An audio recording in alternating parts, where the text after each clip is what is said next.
Welcome to Kung Fu Havoc number 2. This video is going to be about acting. Oh, I forgot. Let me read the incantation. Let thee who shall find this hammer, if thy be worthy, they shall possess the power of the almighty Thor. It used to work like that in the comics, but usually they changed it somewhere in the 80s where you literally had to be worthy of being able to pick this thing up. The only person that I've known who could pick up Mjolnir like it wasn't anything was Beta Ray Bill, which is why Beta Ray Bill got Stormbreaker, because Zeus made Stormbreaker specifically for Beta Ray Bill. No incantation, but Stormbreaker knew that it belonged to Beta Ray Bill. Not like in the movies. Anyway, this one goes out to Miss Magic. So, hello Miss Magic, if you're watching. Not directly to you, but you know. We're going to talk about acting. Acting is not hard to do. Getting discovered is the hard part. Being given a chance, getting that lucky break, that break that's going to push you through the barrier of, this is my YouTube video. This is me working for Disney. Alright? I'm going to try to limit my cussing on this video, if possible. Yeah, if possible. So, I would love to be the actor that's on commercials. I don't have to be a star.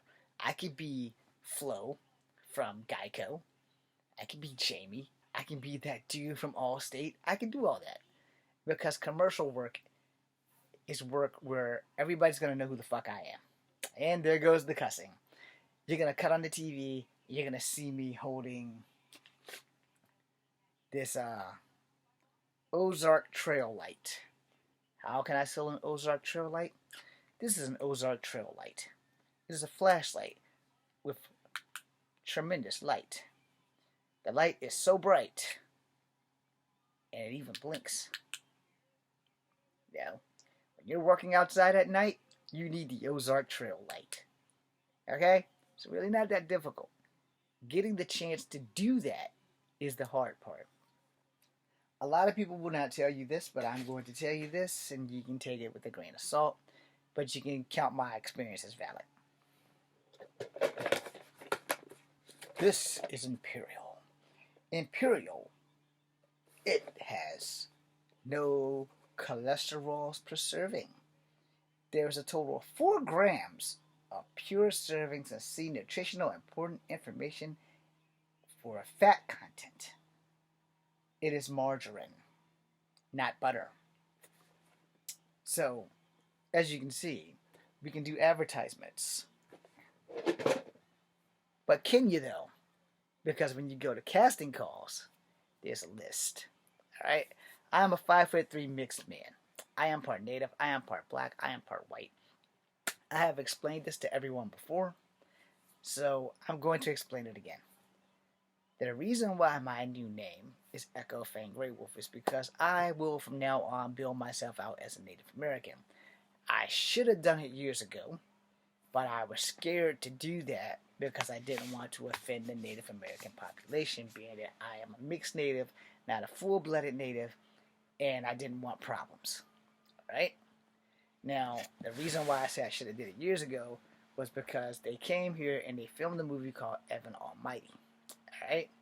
I did not have a car because we sold my car, and I was in line to be an extra for Evan Almighty. 2 people in front of me was my friend Bruce and his wife, and the one person in front of them was the cutoff line, where they decided that they weren't going to see anybody else, period, that day or any day, as the lady came by and started counting. She got to Bruce and stopped, and Bruce was one person ahead of his wife. When she put her hand right here between Bruce and the guy in front of Bruce, she said, "These 3 are the last 3 that we're going to see today. Everybody from this guy, y'all can go home." I was mad as piss fire, because I'm like, we've been here all day long. All day long. I wasn't going anywhere. You couldn't pay me to leave. And so as she's walking by, because she was going home, but she was making sure that she stopped to mark, and the guy walked up to take her place, and he started like putting barriers up or whatever. He said, okay, everybody behind this barrier, y'all can go home. We don't need y'all. We got everybody we need. So if you didn't get chosen today, you're not going to get chosen. Go home. Anyway, the young native lady was walking past me. And she looked me dead in the face and she goes, you Native American? And I was like, I'm looking around at first. I didn't know she was talking to me. She said, no, you. And I was like, oh, me? She's like, yeah, are you Native American? And I said, no, ma'am. I'm mixed Native. I'm not full Native. And she said, well, what the hell are you doing here? They're casting Native Americans in either North Carolina or South Carolina for the movie Conquest, 1492, with Colin Farrell. And I don't remember the actress's name, but she was playing Pocahontas. And I'm like, okay. And she's like, you need to get your ass down in North Carolina. I said, but I'm not full Native. She said, you look Native enough. You can pass. And it's like, well, there's a tiny problem with that. I don't own a car anymore. It's like, well, you need to find your way down there. I said, well, can you give me a ride? She said, hell no, I don't know you. I'm not giving you a ride. I don't blame her. I really don't blame her. Now, fun fact, this happened at the Jefferson School, which is now like the Historical Black Society something or another.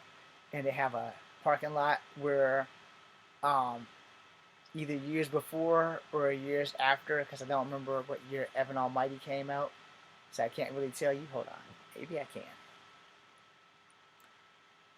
Oh, come on, technology. Got here on my phone. What year did Evan Almighty come out? In the United States of America, Evan Almighty came out on June 22nd, 2007. Okay, so now let's do some calculations. 2007 was a long time ago for me, y'all. Probably wasn't nothing for any of y'all, but it was a long time ago. 207 minus 1. Okay, so it was years before then, because I was 34. Alright, so, years before I had a racist incident with two Native American dudes, and they were in wheelchairs. They didn't know that I was a martial artist, and they were in wheelchairs. I'm going to get back on the story, don't worry. And we were on the other side of the building, matter of fact, because it was way years before, because when I had the incident, I was 23. Anyway, they saw me eyeballing their niece, and their niece was the daughter of the elected chief of whatever tribe they came from. Now, at this time, the only other Native American that I know is a dude named Courtney. And I miss him. He's a Mohawk. He's still alive as far as I know. So, whatever tribe they're from, they weren't from Courtney's tribe. But Courtney put their ass in check at the end of the day, after my incident. So, first guy, I had been talking to the niece, and the guy rolled up, and he sent her the fuck away. He's like, yo, you get away from him. And so, whatever her name is, God bless you. I hope you're fine wherever you are. I know it was a long damn time ago. She's got to be about like 42 now. Maybe. No, she might be older than that, because I was 23 and she was every bit of 18. So,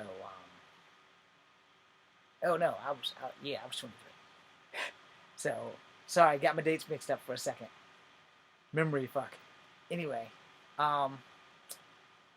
so that being said, we were still young enough that we would have probably been a good couple. The uncle sent her away. He was the middle kid. Well, he might have been the youngest kid. Yeah, he was the youngest kid. So, he rolled up to me, and he said, you're not a pure native. Your blood is tainted, and you need to leave my niece alone.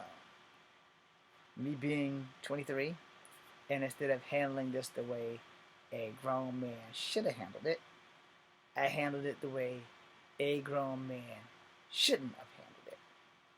So I looked him in the face, right, and I said, what's your classification of cripple? He's like, I'm paraplegic. I can't move from the waist down. I said, that's the only thing saving your ass right now. Because this unpure native, this tainted native, I'm fixing to kick your ass. But there's no honor in fighting a man who can't stand up and fight back. So what I'm gonna do, if you keep fucking with me, I'm gonna roll you down that fucking hill right there. So the best thing you can do if you want to keep your ass able to be a paraplegic instead of a quadriplegic is to roll your ass on over into that gym. And so he rolled away. Here comes his big brother, the middle child, with Jan Brady syndrome. So he rolls up on me and he says, you need to stay the hell away from my niece. You're not a pure blood. We don't want no mixed-blooded natives in our family. It's bad enough we have them in our tribe, but we don't want them in our family. So you stay the fuck away from my niece. Now I'm pissed. Alright? I was a little angry before, but now I'm pissed. And again, I didn't do this, but I did threaten him. I do feel kind of bad about it, but at that time, I didn't feel bad about it at all. So what I literally told him, I said, look, dude, I just threatened to roll your brother down that hill. For you, something much worse is about to happen. What's your level of cripple? He also couldn't move from the waist down. I said, you know what, man? If y'all run in those wheelchairs, I'll fucking beat your ass to death about here. But what I'm going to do for you is I'm going to grab you by the back of your wheelchair and I'm going to roll your fucking ass into oncoming traffic. He's like, what? I said, you heard what the fuck I said.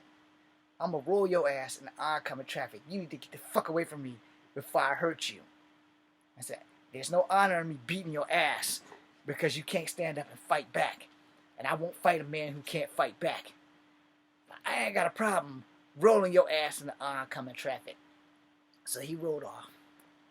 I'm mad now. I'm above and beyond mad. So I walk over. As I'm coming in there, Court's like, you okay? And I'm like, nah, man. He's like, what's wrong? I said, all my life, I've had to prove my blackness to black people. I've never had a bad Native American experience until today. And any bad Native American experience I had before that was from white people, and one white guy specifically who wouldn't stop calling me fucking chief. It's like, what? I said, yeah, those two natives in there, man, they kept telling me that I wasn't pure blood and they don't want me talking to their niece. Oh, Court went the fuck off. I didn't get to talk to their niece anymore, out of respect for Court. But he went in there and he said, let me talk to y'all motherfuckers for a minute. That young mixed native out there, that's my fucking friend. Now, Court's the son of a chief for the Mohawk tribe. Court laid into their ass, man. But, to save face, I sat way down away from them. Court sat with them. Court did come and apologize to me later. They weren't from his tribe, and he said, yo, I'm sorry that shit happened to you. Because Court's also mixed. His dad's the fucking chief, you know. But, Court was next in line to be chief or whatever. So he's probably chief by now. And, I'm sitting here, and I'm like, man, I'm sorry I didn't mean to cause that shit for your people, but I'm mixed native. I deserve to be treated like I have some native in me. As I didn't ask for my grandfather to be black. That wasn't a choice. You know, I didn't ask for that shit. That's just one of the things that happened, you know. And, I didn't really cry about it or anything.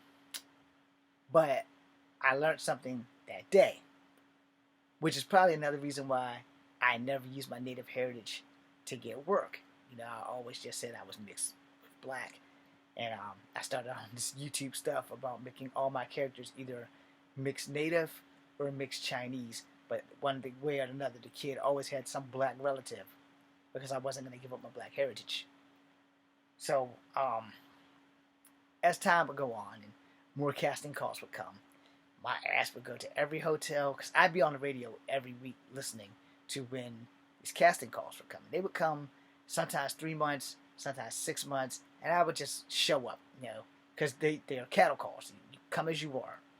And I would never really dress up because the very first one I ever had, I had long hair. It wasn't like this long, but it was longer. Not as long as this, but it was like about right here, like a mop top. And this is when the movie not Toy Soldiers, Major Payne. We'll find out how old I was then. I had to be like in my teens. And it's raining. So I boycotted the fuck out of that movie too. What year did the movie Major Payne came out? In the United States of America, Major Payne came out on March 24th, 1995. So in 95, how old was I?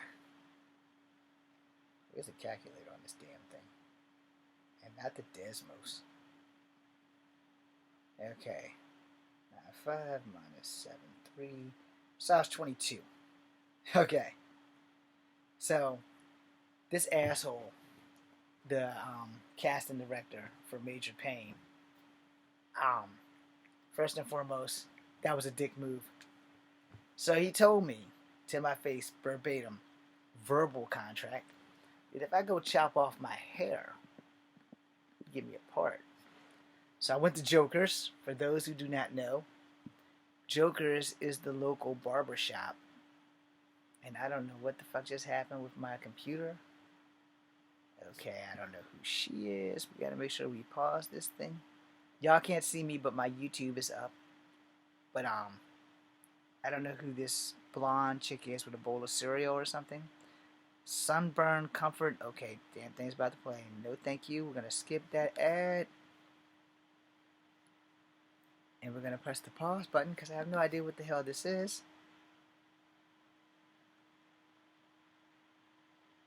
Okay, it's that blonde chick. Hi, this is Katie, another Sunday vlog. I'm only... Okay, Katie. I was trying to pause you. But what we're going to do instead is we're going to mute you. Okay. Katie, go away. You're a very pretty girl, but you're fucking up my video.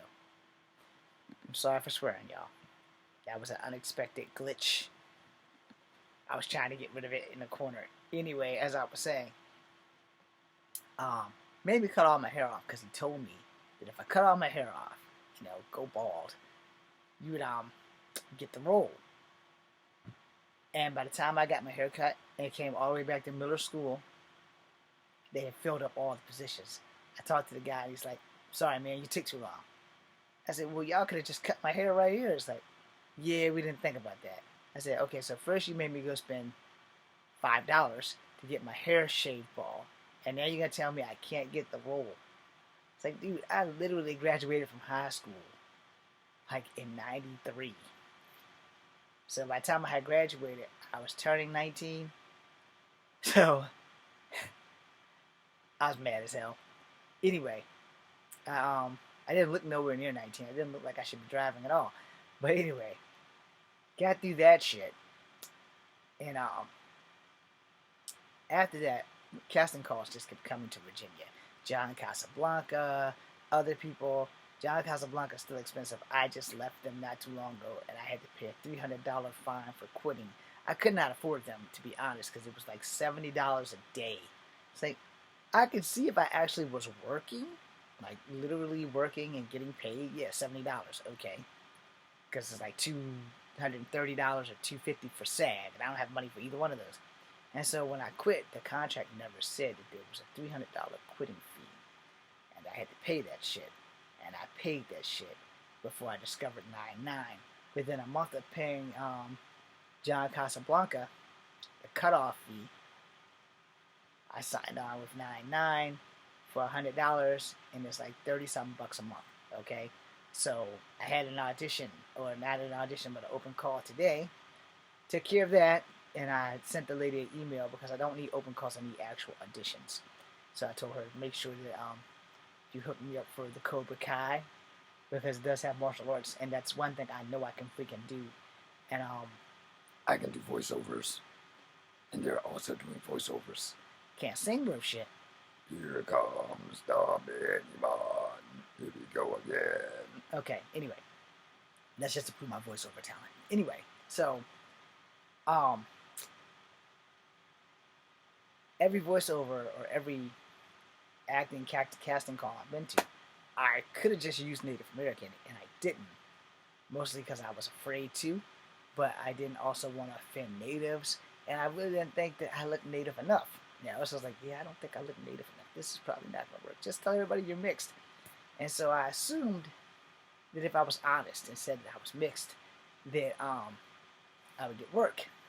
What happens is the following. Mr. Williams, not a bad looking man, but not what we're looking for. And so for years, I kept getting this shit. I'm like, okay, I'm going to stop going to these things because there's something behind the scenes that I'm not knowing about. I'm healthy. I'm solid. There's fat here now, but there used to be a six-pack. And, and I was like working out all the time. And every time a casting call, I'd be looking better than ever, just with a really fucked up apocalyptic haircut. So I'm going to these things from like fucking 95.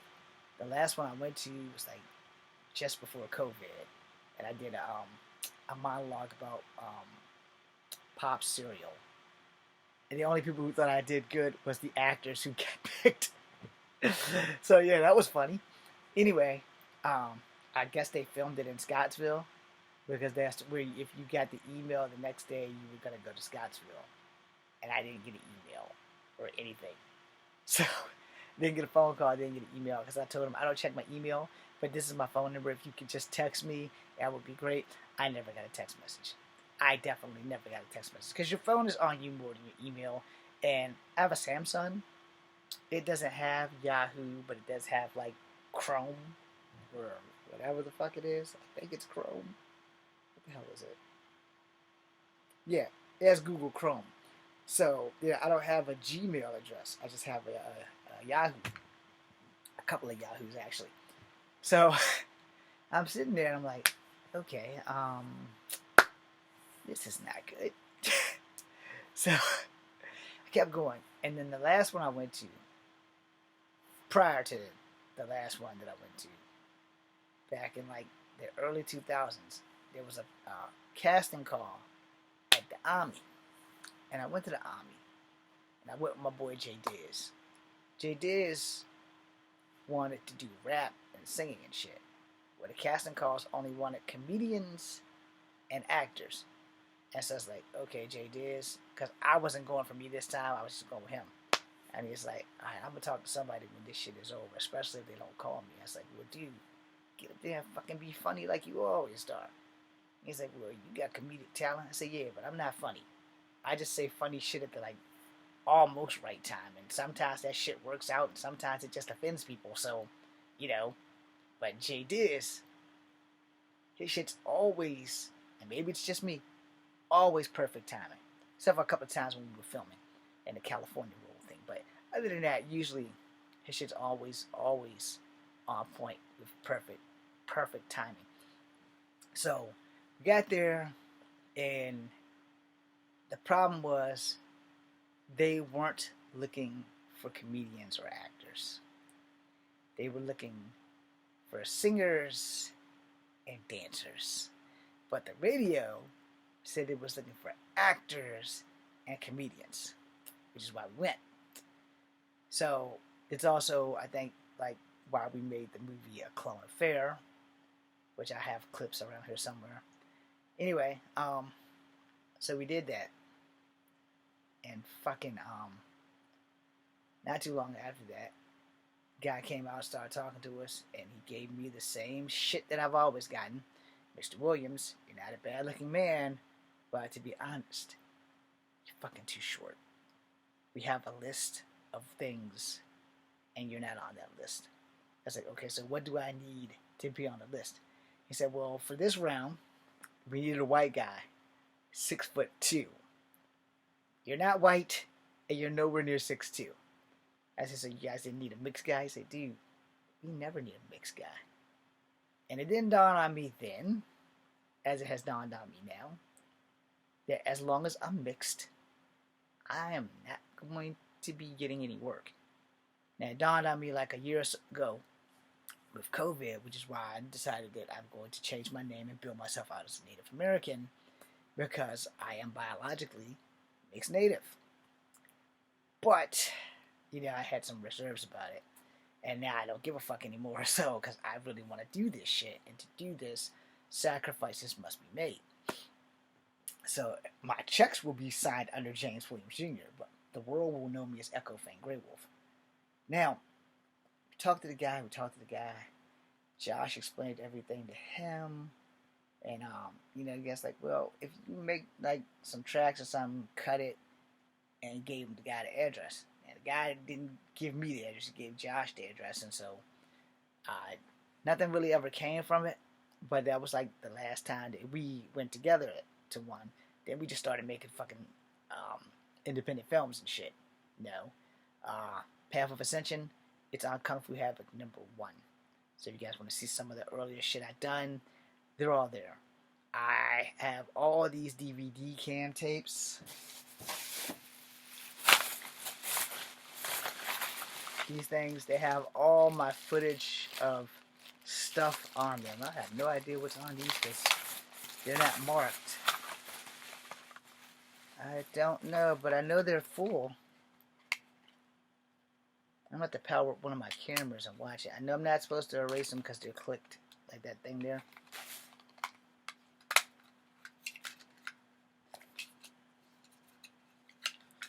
So, if it's clicked there, you save it. If it's clicked the other way, then you don't.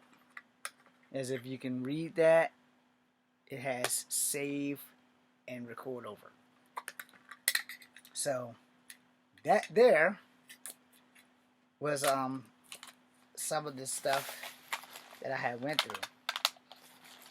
And I'm clearly missing a tape somewhere. But, like I said, the acting is not the hard part. The hard part is knowing what to say, how to say it, when to say it. And by that I mean I'll give you a line, I'll take 2 beats, and then I'll say another line. And they're probably gonna be from a random ass movie. Alright? So here's line 1. You came in here. You hurt all my men. All of them. You didn't think it was really going to be that easy, did you? Line 2 from the other person. 1, 2, 1, 2.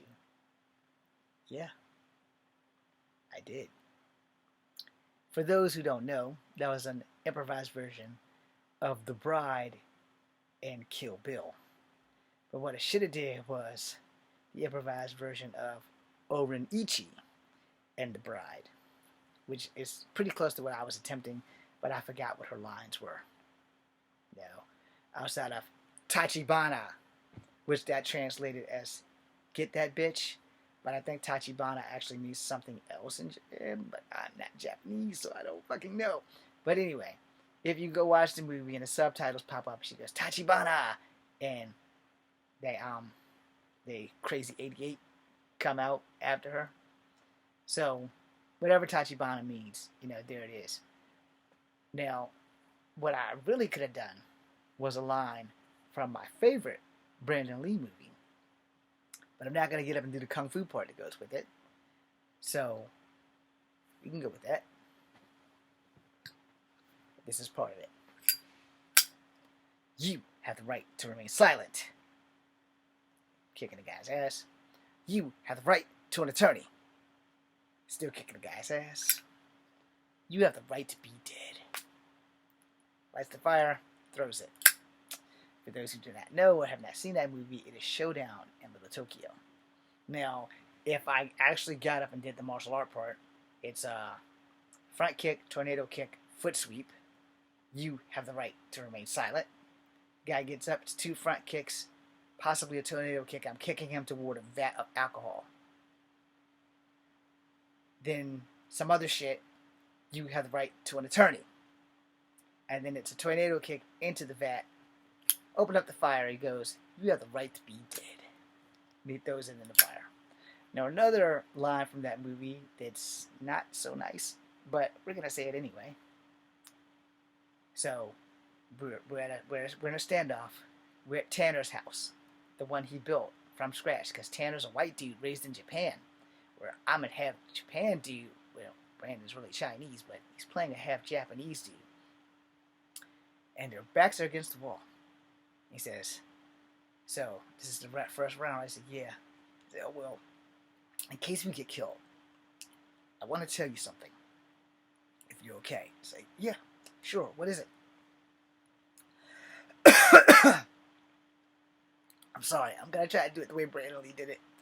I got a little choked up from the fumes. He says, Tanner, and I would love to be in a remake of this if they ever make it. Tanner, I have something to tell you. It's like, what's that? When I saw you strip down for that hot tub, before we die, I just want you to know, you have the biggest dick I've ever seen on a man. Now, I'm pretty sure in filming a scene like that, Brandon Lee and Dolph Lundgren probably giggled the fuck. I don't know how many takes that shit was going to take, but I know they were going to take it. Another scene, they're chained to the electric thing, and Dolph Lundgren goes, hey, asshole, you know you have to turn us over. You have to baste us. And then Brandon goes, that's right. You have to baste this stupid ass or some shit like that. And goes, you guys think you're funny, huh? And then the guy goes, something. He says, well, what the fuck was it he said? Brandon said something, and Dolph said something. Then Brandon said something, and then Dolph said, this is going to be really right or really wrong. So he breaks free and shocks the guy on Brandon's cage. And then like, and it shuts out the damn machine. And so then they're trapped in a car that's about to be crushed. And they say, hey, samurai warrior, you're going to use some of those leg muscles you got to get us out of this car before we get shredded? Because they were in a car and it was going to get shredded. So they got out and he said, so what about Yoshida? Yoshida believes we're dead. Let them think that we're dead for a while. And so they go get all the weapons and shit that they need. And then they come back and attack the brewery. And then they join the local parade. And in fact, that's what the last lines of the movie is. He said, well, what did we do? We destroyed all the evidence, killed all the bad guys, and then Dolph Lundgren goes, we saved the girl. And then Brandon goes and joined the local parade. It's a pretty good movie. I might have got that mixed up a little bit, but it's a pretty good movie. And like I said, acting is not as hard as you think it is. Getting your foot in the door, getting discovered, that is the hard part. That is why a man who was 26 years old and kept trying and kept trying and kept trying and never succeeded is still trying now under a Native American name of Echo Fane Grey Wolf versus James Williams Jr. Alright? So let's see another famous line from another movie. We're not going to do I'll Be Back. We're not going to do Trust Me. No. We're not going to do anything from Rambo because I can't remember most of the lines from Rambo. Or First Blood. Or Rambo 3. Or Rambo 4. Or Rambo Last Blood. Sorry, I don't remember any of those lines. I watched everyone but Rambo Last Blood I haven't seen yet. But, let's see. What can I do? There's a lot of movies, man. There's a lot of lines. And a lot of times, what you guys understand is a lot of actors, if they're given free reign, that means they get to improv. And I prefer improving over scripts because improving is a little bit more fresh.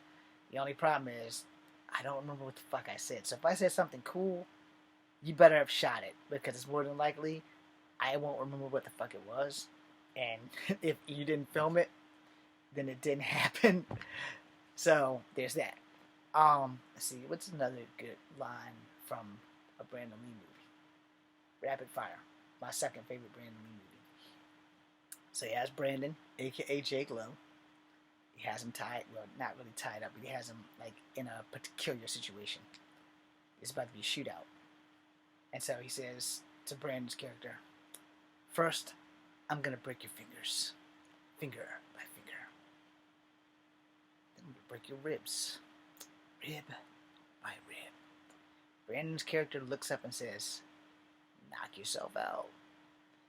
So, fun fact, ever since hearing that line, I've been using it every chance I get, every day. I've pissed off people by telling them to knock themselves out. And like, what? It's like, what the fuck is that? It's like, hey, if you think you can do it, knock yourself out. It's like, you're insane. It's like, no, you want to fight me. Knock yourself out. No, it has happened on many occasions where somebody has threatened me. It's like, man, I will beat your ass. I was like, knock yourself out. And they were like, okay, something wrong with this one. Maybe we want to get away from him. And it has gotten me out of enough trouble. Because, I'm going to fight you. Because I do Kung Fu. I know how to fight with Kung Fu. But most people don't expect you to agree with an ass whooping that they're about to give you.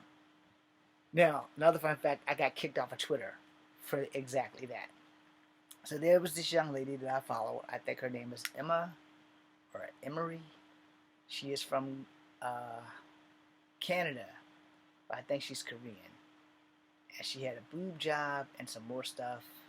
Emma. E-M-M-A something. Anyway, very pretty girl. And she was always talking about suicide. As a person who has attempted suicide more than once, due to personal stuff and family stuff and ex-girlfriends, and thank God I found the army or I wouldn't be here. She was talking about suicide. Every day she kept talking about suicide. And so I got mad, and I should have never did this shit. And had I known it was going to get me kicked off of Twitter, I probably wouldn't have done it. She's still on Twitter, by the way. I'm not on Twitter, but she's still on Twitter. Every now and again I can find her. But she said, well, if such and such doesn't do this, I'm going to kill myself. Psh, dumbass Echo. I typed in the comments, you always talking about suicide. Knock yourself out. I didn't realize what I was doing, but I did realize what I was doing. At the same time, I'm just so fucking mad because it's like every other post, I'm going to commit suicide. And I had read about 20 of them. And I reached fuck it. So I typed in, knock yourself out. Now at the time, the young lady was somewhere between 19 and 20 years old or some shit like that. And I reached fuck it. So I typed in, knock yourself out. And immediately, the next day I was off of Twitter. Because I went to go log in on my Twitter and said, your Twitter account has been indefinitely suspended. Appeal. I appealed it. Nope. They were not letting me back on Twitter, yo. It's like, there's no way in hell this guy's going back on Twitter. He's telling girls to kill themselves. I was like, but I never told her that. I literally never told her to kill herself. I just told her, knock yourself out. So Twitter just pretty much gave me the figure. Oh, fuck you, buddy. No, we're not having that. No. That's like, so they clearly didn't read all of the other comments that she kept posting. They also clearly, I didn't know this until I got permanently kicked off of Twitter.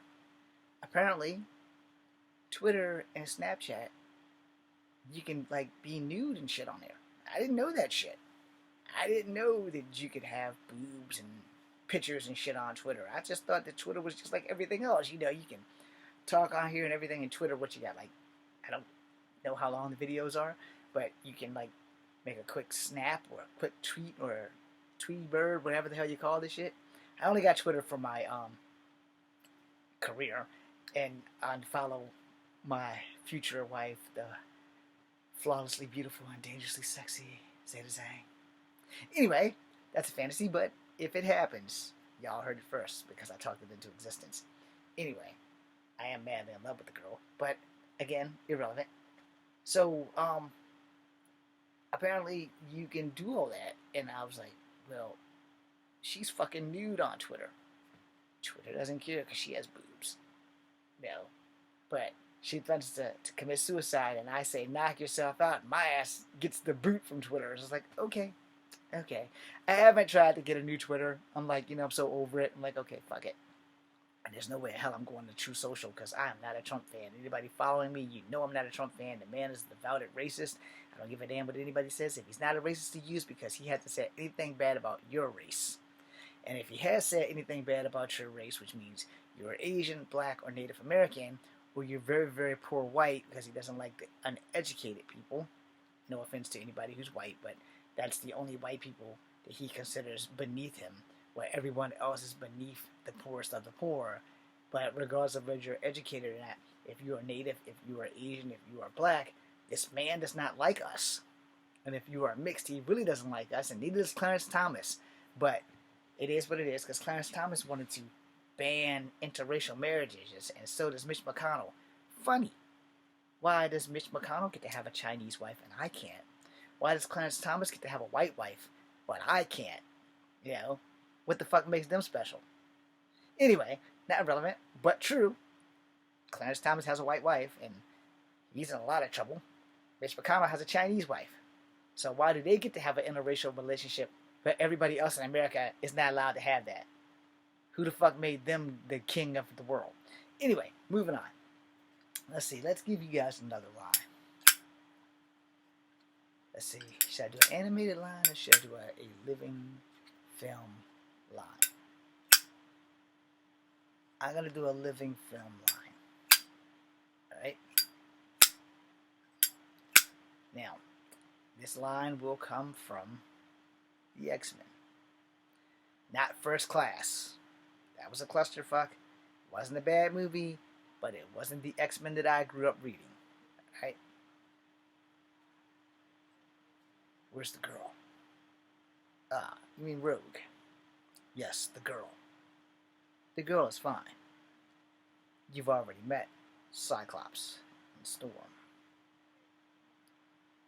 I'll be leaving now. Maybe you want to stick around. Maybe I can help you remember. How are you doing that? You seem to not understand. You're in a safe place, Luke. That's right. A safe place. How do you know my name? You stick around, we can help you. So, truthfully, I totally fucked that up. If you couldn't tell, I was trying to recover. So that's the other part of acting. You have to be able to recover. You have to be quick on your feet, which is why improvising is great. I mean, having a script is great too, but improvising, it's a little bit more fresh. But if you're going to improv it, you should probably let all your co-stars know that you're improvising.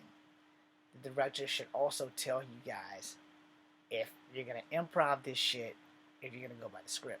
So I've written some scripts, and this is why we improv. A lot of my shit that I write doesn't transfer to paper, as a lot of things in scripts are written don't transfer very well to paper. Alright? And this is from a comedian. I didn't write this. It was a comedian. And they were making fun of Chinese people, I think. They were black. They were on BET. So, the comedian, he said, alright, Little Wong went to town to get rice cakes, and Little Wong got beat up by Jimmy Chong. Little Wong come home and get Big Wong. Big Wong goes all the way to town, and this is where the story begins. Are you Jimmy Chong? Yes, I am Jimmy Chong. How can I help you? You beat up my brother, Little Wong. I'm here to return the favor. I am Big Wong. Well, Little Wong didn't want to pay for his rice cakes. Well, I'm Big Wong. The Wongs don't pay for the rice cakes. We take them. You've come a very long way to steal rice cakes. I am Big Wong. I didn't come here to steal rice cakes. I came a very long way to kill you. Jimmy Chong? I'm not the one that's gonna die. You're gonna die. So, improving would be like that, you know. Bad guy says something, you say something. Bad guy says something else, you say something else. And 9 times out of 10, it's all been scripted to work out to sell the movie. So, yeah, it's like, I've come a very long way to kill you. Well, it's a damn shame you've come all this way to die. I'm not the one that's gonna die. You're gonna die. I could do one from Dragon Bruce Lee story. This is. I'm gonna do both. I'll take some beats for each one. So when you guys take count of this, it's 1, 2, 1, 2. Alright? The van door just closed. The big bull bully got out. Ready. Here we go. My brother. Can't walk right. Can't talk right. Your brother should have thought twice before picking a fight. I've read your book. I know all your tricks. I will have my revenge. My brother will have his revenge. Let's see how well you learned your lesson. So in that, if you go watch Dragon the Bruce Lee story, it's the fight on the scene of the big boss.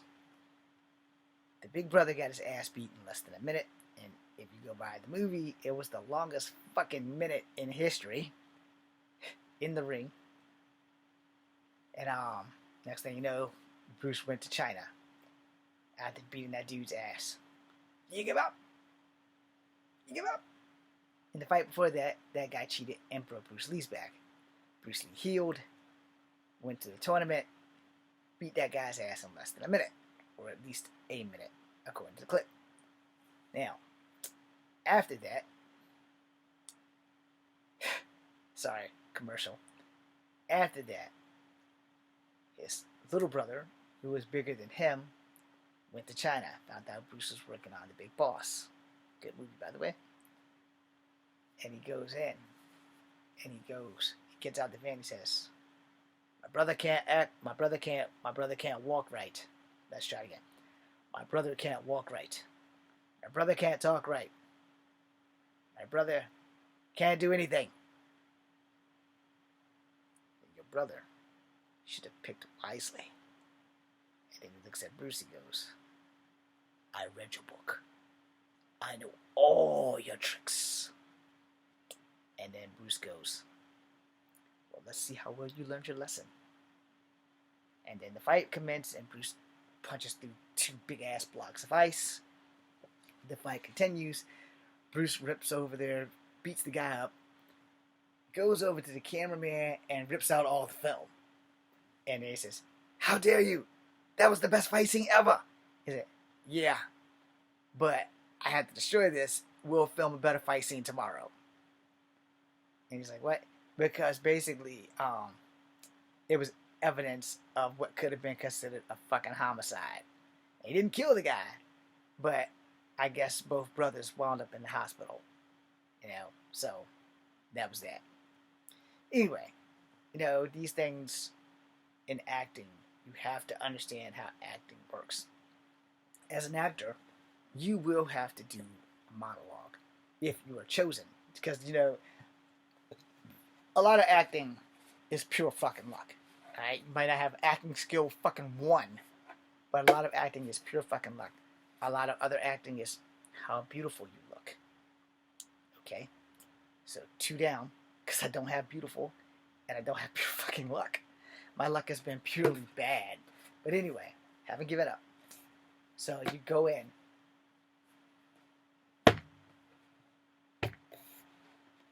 You're casting for Thor, in case you want to know why I got the hammer. Alright? What do you know about Thor? Which Thor, you might ask? And they were like, what do you mean, which Thor? I said, well, Marvel has the multiverse, and you have to ask me, what do I know about Thor? 616 Thor is main continuity. Other Thors are not. And 616 Thor, in the original series of Thor, Thor did some shit that wasn't good, and his father cursed him, turned him into a human, sent him down to Earth, wiped all his memory of Asgard, and he was known as Donald Blake. Donald Blake and Jane Foster went into a cave while exploring and found Mjolnir, but Mjolnir was a stick. Okay? Donald Blake also had a lame leg, so he had to walk with a cane, which would later wound up being discovered that it was actually Mjolnir in disguise. Alright? So if you don't know about that Thor, that's actually Thor. So when the MCU came out, they changed all that shit, and Thor never was Donald Blake. Alright? But if you know from the comic books, Thor was Donald Blake. Now, way back in 2010, when I went to the army, all that shit was retconned, and he was never Donald Blake.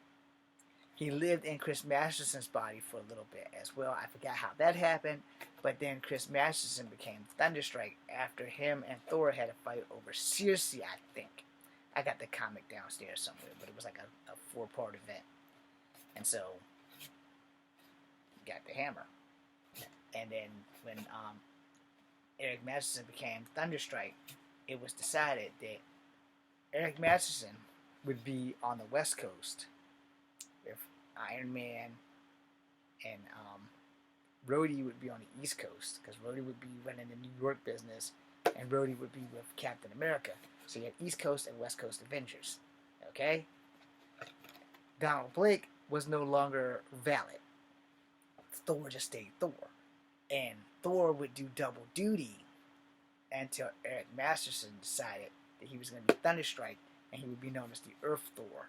And so that way Thor could go on his miscreated adventures throughout Asgard and every fucking where else, because Earth always had a Thor, which was Donald Blake's replacement, Eric Masterson's.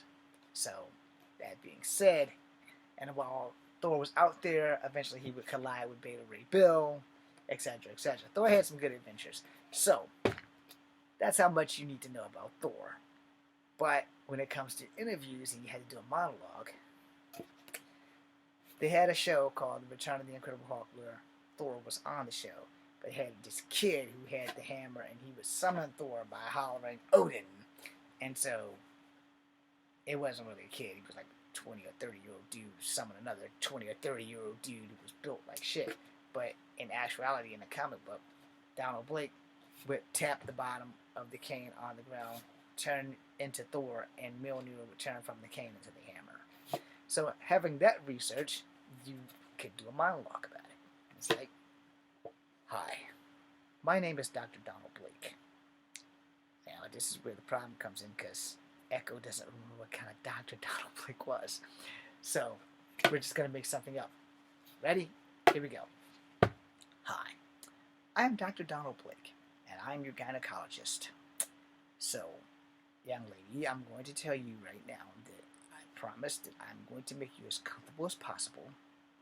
There will be nothing sick and disturbing going on. I always wear gloves. I give you time to make sure that you're comfortable. Your mother can be in the room with you. Not your daddy, but your mother can be in the room with you. If you're married, your husband can be in the room with you. If neither one of them are comfortable being in the room, or if you're not comfortable with them being in the room, they don't have to be in the room. Now, do you have any questions? Yes. My name is Dr. Donald Blake. Thank you for asking. I literally just explained that to you 5 minutes ago. So, are you going to, let me do this examination that you need? Or are you going to request a female doctor? If you want to request a female doctor, Dr. Jane Foster's next door. Now, mind you, Jane Foster's not a doctor. Jane Foster's like a journalist. She's like Lois Lane. Alright? So now we got that out of the way. That's kind of improvising. Alright? Now let's say you want me to do Cap or Bucky. You gotta have some character history. So if you're gonna go in there, Bucky is the Winter Soldier. So it would be, I have no arm. So now I have to improv about not having an arm. I've done some very bad things in my life. I'm trying to make atonement for it. I took your father's life, but I had no control over that. I did not know who I am. but I will dedicate my life to protecting Wakanda as your White Wolf forever, if you give me the chance.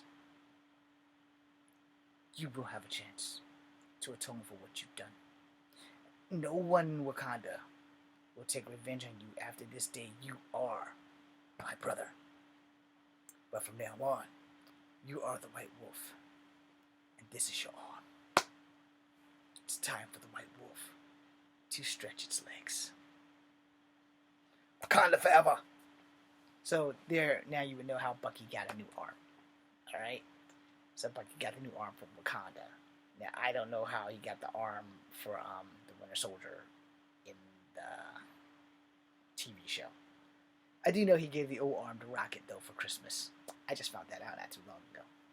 You guys should probably go see Guardians of the Galaxy Volume 3. Anyway, moving on. As far as acting, you have to know some of your shit, alright? If you're gonna act with someone, you want to take notes here where you need to know when's my line. You also need to know what your fucking line is, but more importantly, you need to know when your line is. There has to be good chemistry between you and the co-star, or y'all might not fucking be working. So you want to get to know each other. Always run lines. Always run lines. If you guys have rehearsal, be early. Be early. So this way you guys can do stuff. Because when I made my independent films, we rehearsed shit. Unfortunately, we rehearsed the wrong shit. We mostly rehearsed the fight scenes. Because everything that I wrote for Guardians of the Earth didn't transfer my actors when they would say it. And they would read the scripts like, I don't think I would really say that. It's like, alright, well, what would you say? It's like, I would say this. Okay, start rolling. You make sure you say that. So, I'm going to end this video, but before I do, I'm going to drop this because I got to get ready to take these dogs out. Yeah, I got 8 minutes before 10 o'clock. So, we made this movie with these webisodes that have never aired because they're in somebody's firm in Alabama because they stole it from a friend of mine who was supposed to edit it and put special effects in it. So, before you ask any questions, if you want to know how that came about, go to Kung Fu Havoc #1 and watch The Path of Ascension. And you will get the gist of everything that I'm about to tell you. So, we're improvising, and we get to this scene where my bro Courtney Monroe has to deal with Tay and Jay Diz. Now, we worked out the fight scene. We didn't work out the dialogue. But when we got on the dialogue, during the fight scene, there was some shit that I wasn't comfortable with, and Courtney had to talk me into it. And there was a scene where Courtney and Jay Diz was fighting, and Courtney threw a kick. Jay Diz catches the kick, and Jay Diz says some shit that I did not fucking expect, and I damn sure didn't want it in my film. The rule in the movie was simple. My dad has jumped on my case down every film that I've made before he died, and he said, I don't want you cussing in your next film. You can say maybe damn, maybe shit, but no fuck. Alright, because the film before that, there was a lot of F-bombs. He said, do not use the F-bomb in whatever next films you make. I don't want no F-bombs. I said, okay, Dad. Now, I said I wouldn't do it. I never said they wouldn't do it. And so I had to thumb through the thing, making sure I took all F-bombs out. That was not easy, and it was not fun. Okay? And whoever has my good shit, they're in Alabama with my hard drive and my laptop. And fuck you. Anyway, so we get to the scene. Courtney throws this badass kick. Jay Diz catches it. And the scene is perfect. Except the fucking dialogue. This scene was kind of colorist and racist. And any movie that I make, if it has something to do with racism, is directed at my color.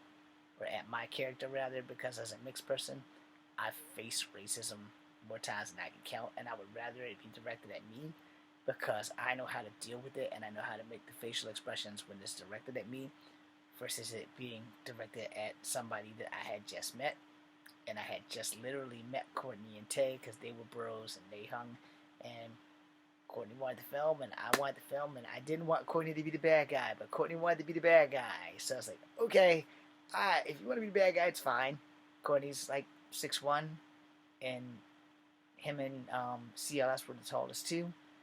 So Courtney would make mincemeat out of all of our characters. And then there was other things involved. So we get into this fight. And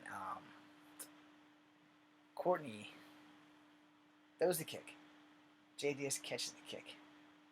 And the shit that came out of J. Diaz's mouth made me scream, cut so fast. And he's like, what?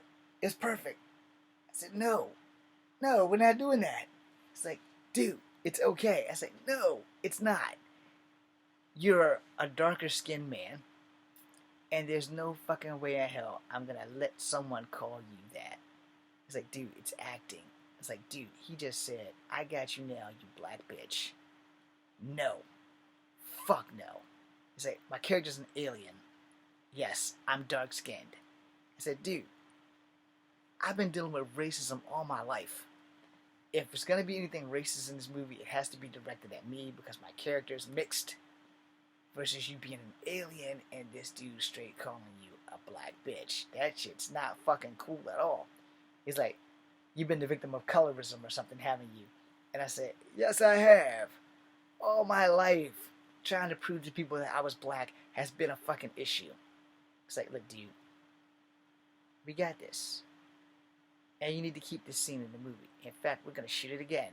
And it's going to be better. And I'm like, no, there's no fucking way in hell we're keeping this scene. I was like, no, man, I'm not going to sit here and downgrade another man of color, especially a black man, and let another black man call you out of your name because of your skin tone. It's like, okay, look, man, it's a movie.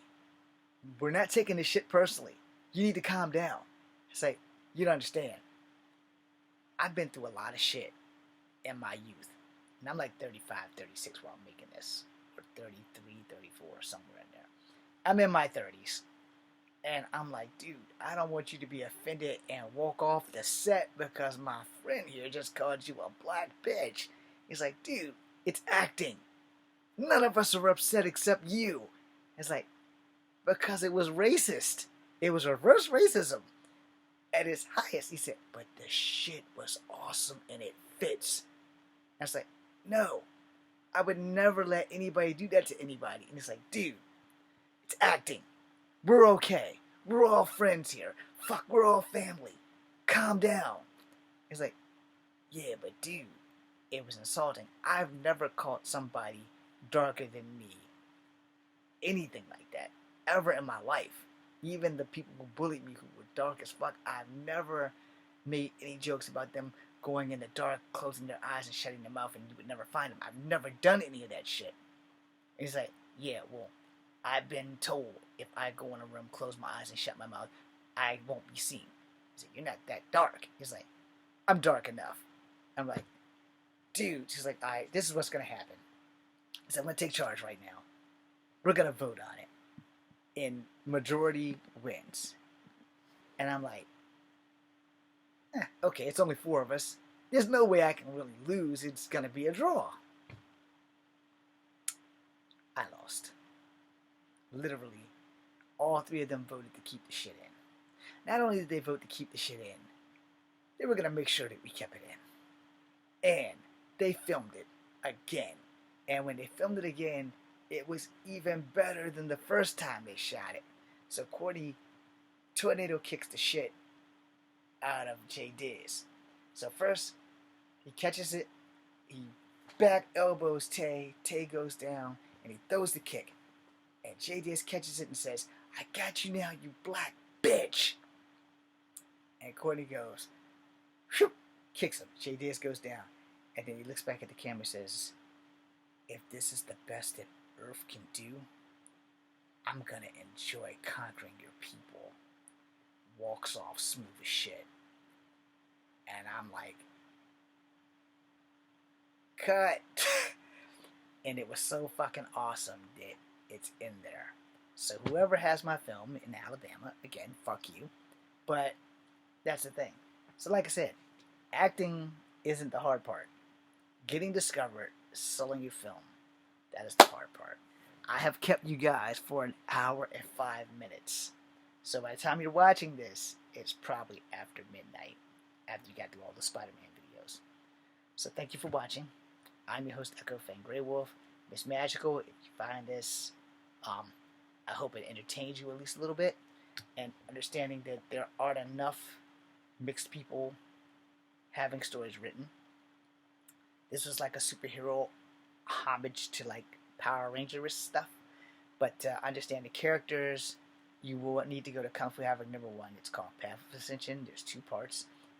Because at the time that it was made, YouTube did not let you have anything more than a half hour. And I think one is like 45 minutes, and I think the other one's like 10 or 15 minutes. But they're there, so you can go see them.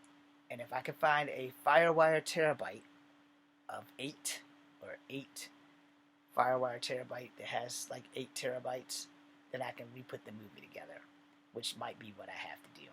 That being said, I am your host, Echo Fang Grey Wolf. This is Kung Fu Havoc #2. Be seeing you. I gotta go walk the dogs, then I'll be posting this